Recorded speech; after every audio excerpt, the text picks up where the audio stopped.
Alors je m'appelle Omar Dawson. Entre autres choses, je suis bénévole, coordinateur de projet pour l'association Greenywood, qui est, on va dire, une des associations les plus connues sur le territoire et au-delà. C'est une association qui vise à travers le média audiovisuel et multimédia en général avec Internet, etc.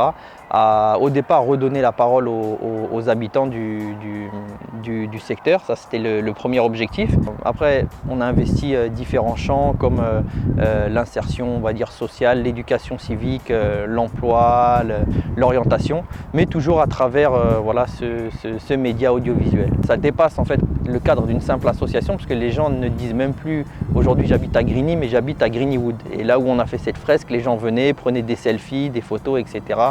On a fait 1 millier de t-shirts qui sont tous partis. Mais ce qui est marrant, c'est que même les corps constitués comme les pompiers nous en ont acheté 200. Il y a la police qui s'en sont fait faire voilà, eux-mêmes.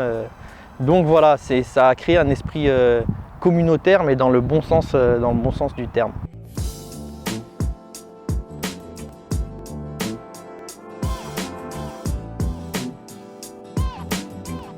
Les premières frontières, en fait, elles sont plutôt, elles sont d'abord dans la tête des gens.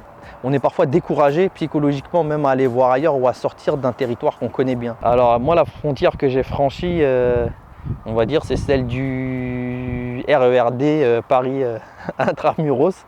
On m'avait envoyé sur mon 3e choix à Évry, juste à côté. Et après, je me suis dit non, j'ai pas envie d'être sectorisé juste à côté de chez moi, en plus sur mon dernier choix.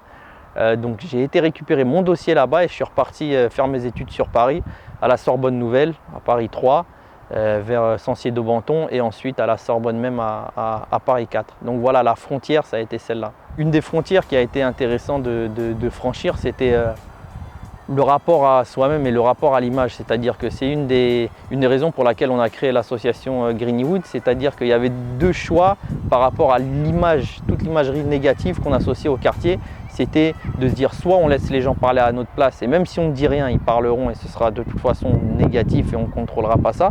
Ou sinon on apprend à justement utiliser ce média, mais nous-mêmes, c'est-à-dire même de l'autre côté de la caméra, enfin des 2 côtés de la caméra, pour envoyer non pas une image plus positive ou plus négative, mais au moins une image contrôlée par, voilà, par les premiers protagonistes.